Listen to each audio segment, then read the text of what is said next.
Sheriff Grant Harlan slammed the handcuffs around Ethan Brooks's wrists before he could finish his first bite of breakfast. His daughter froze beside him, her small hand still resting on his arm, as every person in the diner turned to watch. Ethan didn't fight back. He didn't raise his voice. He just looked at his frightened daughter and told her, quiet and steady, that everything was going to be okay. What nobody in that diner knew was that the man being dragged out of his seat, humiliated in front of his own child, was not an ordinary father having breakfast. He was an FBI agent who had spent years taking dangerous men off the street, and that morning he was undercover, watching someone far more dangerous than Harlan realized. If a story like this means something to you, go ahead and hit subscribe now, because what happens next in this diner is going to change everything you think you know about the man in handcuffs. There's a kind of strength most people never notice. It's not the kind that fights back. It's the kind that stays silent when silence costs everything. Ethan understood that better than anyone in that room, and it was about to cost him his dignity before it earned him his justice. Tell me in the comments where you're watching from tonight, because you're going to want to. Remember this one. Her name was Mia. She was 7 years old, and she still believed her father could fix anything. This is the story of how Ethan Brooks let a small-town sheriff humiliate him in front of his little girl on purpose without saying a single word to stop it. But let me start from the beginning. A year before that morning, Ethan was just a widowed dad trying to get his daughter to school on time. Grief had carved something out of him after his wife passed, and the only thing that kept him moving most days was Mia's voice calling him from the top of the stairs. Back then, he still believed simple things. That good men eventually got treated fairly. That a badge meant something. That the system was built to protect people, not to protect the people wearing the badges. He didn't know yet that Sheriff Grant Harlan had spent years building a small empire out of seized evidence that never made it into evidence lockers and cases that quietly disappeared when the right names came up. He didn't know the Bureau had been circling this town for 2 years, waiting for someone who could walk into it looking like nobody at all. He didn't know that in 12 months, in a diner booth with his daughter across from him, a man with a badge and too much confidence would put him in handcuffs and call him a criminal in front of everyone. And Ethan would just sit there and take it. Mia had been born on a Tuesday in March, and Ethan still remembered the exact weight of her in his arms that first night, so light it scared him. He remembered thinking that nothing in his training, nothing from the academy, nothing from every dangerous room he'd ever walked into had prepared him for how much responsibility could fit inside 7 pounds. His wife, Claire, had been the one who kept him steady. She was the one who remembered which day was pajama day at school, who knew which stuffed rabbit Mia couldn't sleep without, who made grief feel like something manageable just by being in the room. When the accident took her 2 years before that morning in the diner, Ethan had to learn all of it from scratch, alone, while still carrying a badge he couldn't tell anyone about. He'd requested this posting himself. Small town, quiet streets, a sheriff's department that, on paper, looked unremarkable. Nobody at the Bureau forced him into it. He volunteered because a single father moving to a sleepy town with his daughter raised exactly 0 suspicion, and because the man he was investigating had a habit of underestimating anyone who looked ordinary. That man was Grant Harlan. At first, Harlan seemed almost likable. He waved from his cruiser when Ethan dropped Mia at school. He struck up conversation at the hardware store, asked about the new house, told Ethan the fishing was good out past the county line if he ever wanted company. Ethan played his part well. He nodded along, laughed at the right moments, let Harlan believe he'd found a friend in a new guy in town. It was easier than he expected to earn that trust, and harder than he expected to watch what came with it. Because underneath the friendly waves, Ethan was building a case. Financial records that Didn't add up. Property seized in drug arrests that never showed up in county auctions. A pattern going back 6 years of cases against Harlan's friends getting dropped for reasons that never appeared anywhere in writing. Deputy Sam Reyes was the one who first made Ethan's stomach turn. Reyes was young, eager, the kind of cop who still believed in the job the way Ethan once had before he learned better. One afternoon, Ethan watched from across the street as Reyes questioned Harlan about a missing evidence bag from a burglary case. Harlan laughed it off, clapped Reyes on the shoulder, told him not to worry about paperwork mistakes. 2 weeks later, Reyes was transferred to a desk job 40 miles away, and nobody in the department mentioned his name again. That was the first crack Ethan saw. Not a shouting match, not a confession, just a good man quietly erased for asking the wrong question. Mia liked Harlan, too. That was the part that ate at Ethan most at night. She'd wave at him from the car window, and Harlan would tip his hat like something out of an old Western, and Mia would giggle and tell her dad the sheriff was funny. Ethan would smile and say nothing because that was the job. Let the town believe what it wanted to believe. Let his daughter believe a dangerous man was harmless. He told himself it wouldn't be forever. He told himself the moment he had enough evidence, he'd close the case and they'd move somewhere with a much smaller version of Grant Harlan in it, or no version at all. He didn't know yet how much it would cost before that day came. The morning everything changed started like any other. Ethan dropped me at school, picked up 2 coffees from the diner on 5th Street, and sat at his usual booth to review the last 6 months of financial records hidden inside a burner laptop disguised as an old recipe folder. He'd found it the night before, buried 3 layers deep in property records he wasn't supposed to have access to. A parcel of land seized in a drug raid 18 months earlier, one that should have gone to county auction, had instead been quietly transferred into a shell company. The shell company traced back through 2 more shell companies to a name Ethan recognized immediately. Grant Harlan's brother-in-law. It was the piece he'd been missing. Not just petty corruption, not just a few drop cases and disappeared evidence bags, but an actual paper trail connecting seized property directly to Harlan's own family. Enough, if verified, to bring in federal prosecutors within the month. He should have closed the laptop right there and called his handler. Instead, he made one mistake.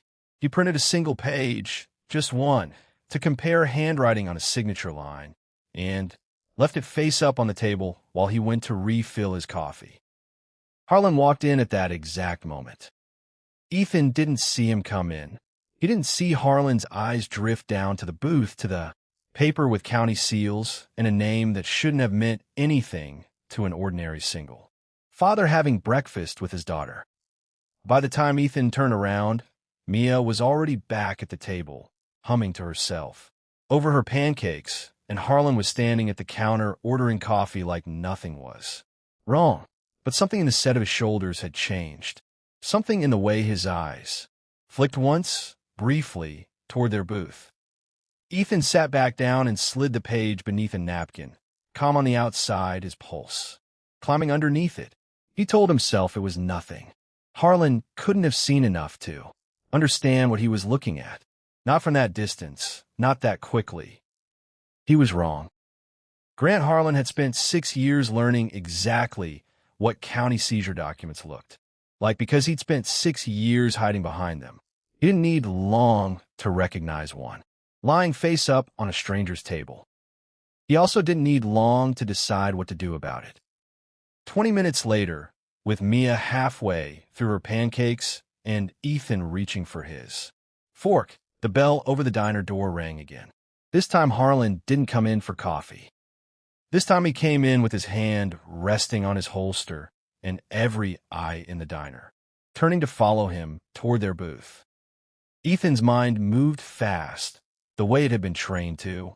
He could end this in one sentence. He could reach for the badge sewn into the lining of his jacket, and this would be over before Mia even understood what was happening. But if he did that here, now, with no backup, no warrant, no confirmation that the evidence he'd found would even survive a courtroom, Harlan would have hours to destroy. Records, move money, disappear the very proof Ethan had spent a year building. The investigation, the whole case, everything Reyes had lost his job over, would evaporate along with it. So instead, as Harlan stopped at the edge of their table and rested a hand flat against the surface, Ethan just looked up and said nothing at all. Ethan Brooks. Harlan said the name slow, like he was tasting something sour. Funny thing, I ran your plates last week. It could guess how far back your background checks out. Ethan kept his hands flat on the table, visible, unthreatening. I don't know what you're talking about, Sheriff. That's the thing. Harlan leaned in closer, close enough that Mia shrank back against the booth seat. Neither do I. 6 months of employment history and nothing before it. No college. No old addresses. Like you didn't exist before you showed up in my town. It was a good cover story problem, and Ethan had known for weeks it might surface. Eventually, the Bureau had built him a background that would survive a casual glance. A loan application, a landlord's credit check. It was never built to survive a sheriff with a personal reason to go digging. I move around a lot after my wife passed, Ethan said, keeping his voice level, keeping it aimed at the version of himself Harlan expected to see. Grieving. Small. No threat to anyone. Didn't think that was a crime. Didn't say it was. Harlan's eyes dropped to the napkin covering the printed page, and something in his expression sharpened. What's under there? This was the moment the whole operation could unravel. If Harlan lifted that napkin and recognized the seizure document for what it was, if he understood how much Ethan already knew, there would be no controlling what happened next. Property could be moved by lunchtime. Records could vanish by evening. A year of work gone. Just my grocery list, Ethan said. Harlan didn't believe him. Ethan could see it in the way his jaw tightened, the way his hand drifted an inch closer to the napkin. But he also had an audience now, a diner full of witnesses, and men like Harlan care more about how a moment looked than what was actually true inside it. Stand up, Harlan said instead. Louder now, loud enough to carry to every booth. And where I can see them. Dad, Mia's voice cracked on the word, small and scared, and it did something to Ethan. That no threat, no gun, no criminal he'd ever faced in the field had managed to do. It made his hand want to shake. He kept them steady anyway. It's okay, baby. Just stay right there. He stood, slow, deliberate, and let Harlan pull his arms behind his back. The cuffs closed, cold and sharp around his wrists, and somewhere behind him a woman gasped, and somewhere a fork clattered against a plate, and every single person in that diner watched day. Father get arrested in front of his own daughter over a napkin and a grocery list that clearly wasn't a grocery list. You have the right to remain silent. Harlan began, reciting the words with a smile that suggested he was enjoying this more than procedure required. Ethan turned his head just enough to find Mia's eyes. She had gone very still, her pancakes forgotten, tears building but not yet falling, the way kids do when they're trying so hard to be brave for someone else. Everything's going to be okay, he told her, and he meant it in a way none of the strangers around him could understand. This wasn't the end of anything. This was, in its own terrible way, exactly what he needed. A public arrest meant Harlan believed he'd won. A man who believed he'd won got careless, got confident, made mistakes he wouldn't make if he thought someone dangerous was still watching him. Behind his back, secured tightly to his belt beneath his jacket, a small recorder had been running since the moment Harlan first sat down at the counter. Every word, every threat, every unlawful reason Harlan gave for an arrest built on. Nothing but suspicion and a stolen glance at a printed page. It was all being captured second by second, while a sheriff who thought he held all the Power walked an ordinary single father out of a diner in handcuffs, unaware he'd just handed a federal investigation its most damning piece of evidence yet. The county jail wasn't much. 2 holding cells, a front desk manned by a deputy who wouldn't meet Ethan's eyes, and a hallway that smelled like old coffee and floor cleaner. Ethan sat on a metal bench inside the cell and waited, because waiting was the job now. Waiting and listening. Harlan hadn't sent him straight to booking. That was the first mistake. Instead, the sheriff had pulled him into a side office, uncuffed one wrist just enough to make a show of processing, and started asking questions that had nothing to do with any real charge. "Who sent you?" Harlan said, low, once the door was shut. Because nobody just moves to a town like this, not with a background that clean. Ethan said nothing. Silence, he'd learned long ago, made guilty men talk more than accusations ever did. It worked. Harlan paced, agitated, and started talking the way men do when they've convinced themselves they're already in control of a situation. He mentioned a name, Ethan. Hadn't confirmed yet. A county commissioner who'd been quietly approving budget shortfalls for 3 years running. He mentioned the brother-in-law's construction company and a contract for a new courthouse annex that had somehow gone to a firm with no employees and no equipment. He mentioned, almost proudly, that nobody in this town had asked a real question about county finances in over a decade, and nobody was about to start now over some drifter with a kid and a grocery list that wasn't a grocery list. Every sentence was another nail. Every sentence was captured clean and clear on the recorder still hidden against Ethan's ribs. But it was the next 15 minutes that gutted him.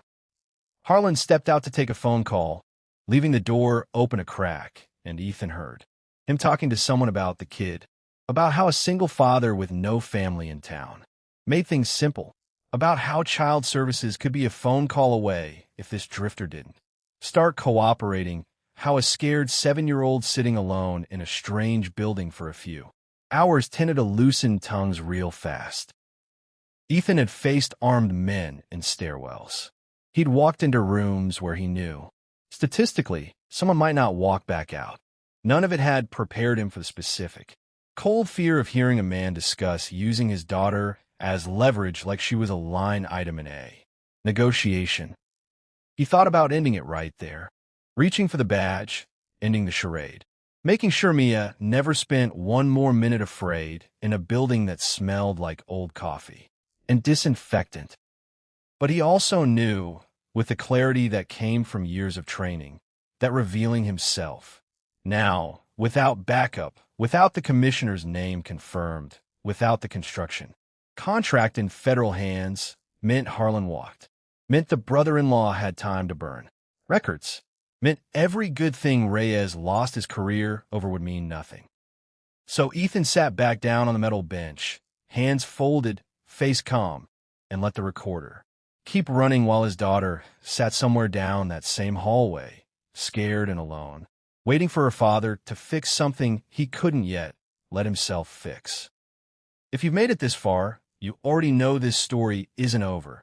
Hit that subscribe button now, because what Ethan does next is going to change everything for both of them. They separated them for 4 hours.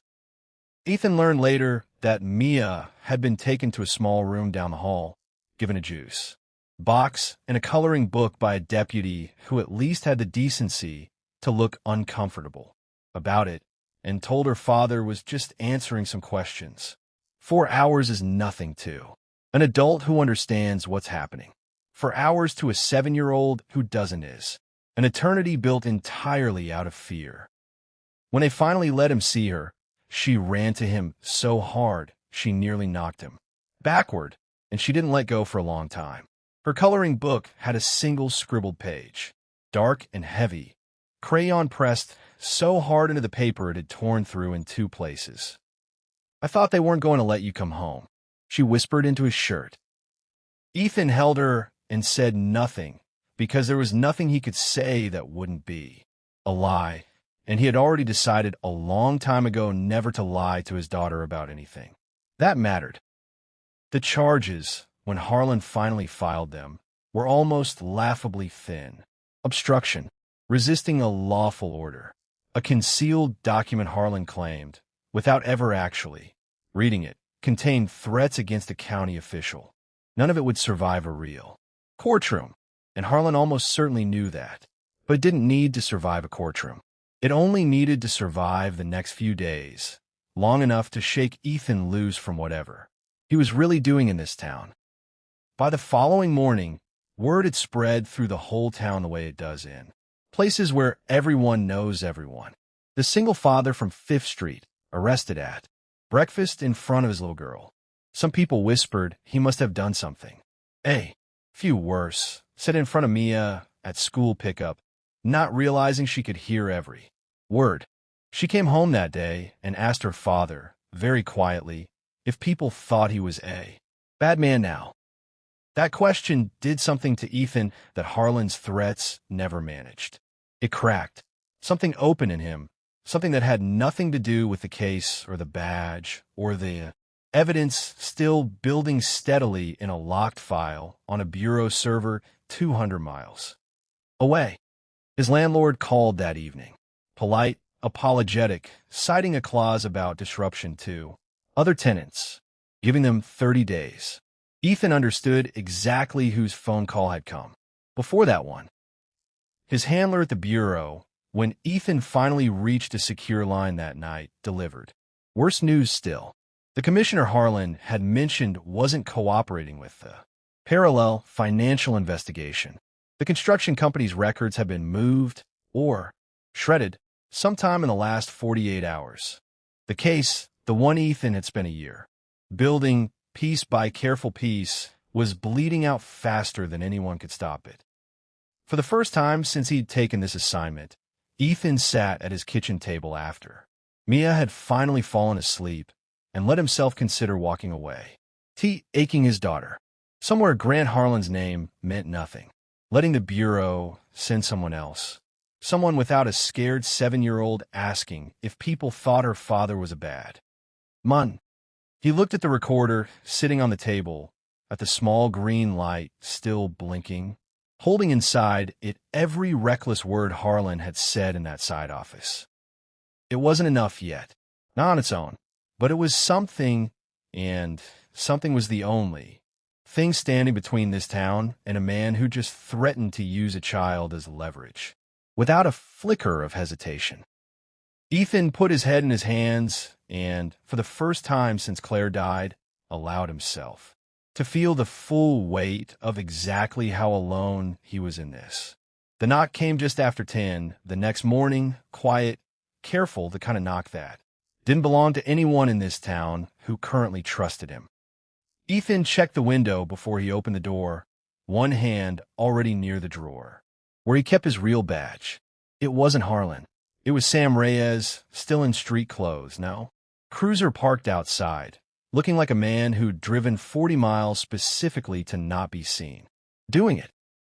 Why, oh, you don't know me well, Reyes said, standing awkward on the porch. But I think you're not who everyone thinks you are. I think I might be able to help if I'm right about that. Ethan didn't answer right away. Trusting the wrong person now could end everything as fast as one careless move in that diner had nearly ended it already. But Reyes kept talking, and what he said changed the shape of everything. He kept copies. Before his transfer, sensing something was wrong long before he understood what, Reyes had quietly photographed the evidence intake logs for 11 months. Of cases, the ones that never matched what actually got filed downtown. He'd been sitting on them for a year, too scared to know what to do with paperwork that could end his career, or worse, until he watched a stranger get arrested over breakfast in front of his daughter for reasons that made no legal sense at all. I don't know what you are, Reyes said. FBI, state investigator, I don't care. But I know. Harlan's dirty, and I know I can't fix that alone, and I don't think you can either. Not without this. He handed over a flash drive, and 11 months of missing evidence logs, cross-referenced against Harlan's brother-in-law's construction contracts, gave Ethan exactly what the Bureau's stalled financial investigation had been missing. It wasn't just enough. It was overwhelming, the kind of evidence that turned a shaky obstruction charge against an innocent father into a federal corruption case that could put Grant Harlan away for the rest of his life. Ethan called his handler that afternoon from a payphone 2 towns over, refusing to risk his own line. Within an hour, the answer came back. A federal team would move within 72 hours. All Ethan needed to do was hold the line a little longer, keep the recorder running, keep Mia safe, and wait for the moment they'd need him to step forward. That evening, he sat Mia down at the kitchen table, and for the first time in her life, he told her a piece of the truth. Some grown-ups do bad things and think nobody will ever find out, he said carefully, watching her face. My job, before you were born, was helping make sure they got found out.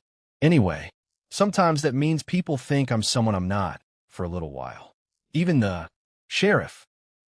Mia considered this with a particular seriousness, only a 7-year-old fully believing her. Father can do anything. Are you going to get in trouble? No, baby. He squeezed her hand. But some other people are. For the first time since the diner, she smiled, small but real, and Ethan felt something in his chest loosen that had been clenched tight for days. He wasn't just protecting a case anymore, or waiting out an investigation for the sake of procedure. He was showing his daughter, in the only way he safely could, that staying quiet in the face of injustice wasn't weakness. It was patience with a purpose. And that purpose was about to arrive in 72 hours, whether Grant Harlan was ready for it or not. The federal team arrived on a Thursday morning, 3 unmarked vehicles pulling quietly into the municipal lot behind the sheriff's station before most of the town was even awake.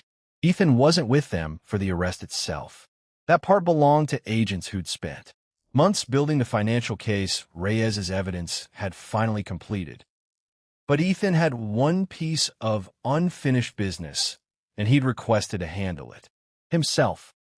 Grant Harlan was in his office when Ethan walked in, still wearing his uniform, still carrying himself like a man who owned every inch of this town.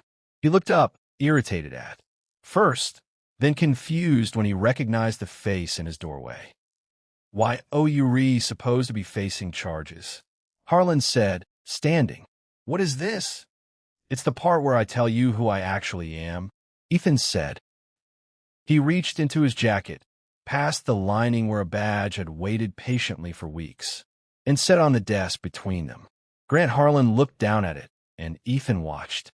Something collapsed behind his eyes, the specific, silent horror of a man realizing every reckless word he'd said in a side office to a drifter with a kid had been said to a federal agent the entire time.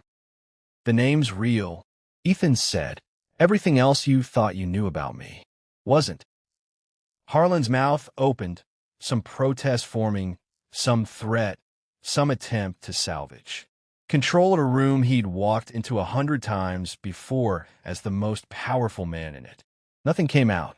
Behind Ethan, 2 more agents stepped into the doorway, and Harlan's eyes went to them, then back to the badge, then to the recorder Ethan set down beside it. Every word in that side office, Ethan said quietly. The threats about my daughter. The commissioner's name. All of it. Recorded, time-stamped, and already in a federal prosecutor's hands, along with 11 months of evidence logs a young deputy named Sam Reyes was brave enough to keep, even after you buried his career for asking one honest question. Harlan's face went through several colors before settling on something pale and hollow. Why you use your own kid?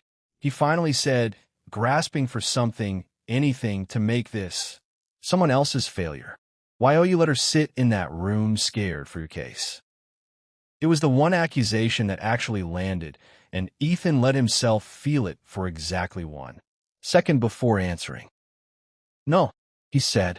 Why you did that? I just refuse to let you get away with it."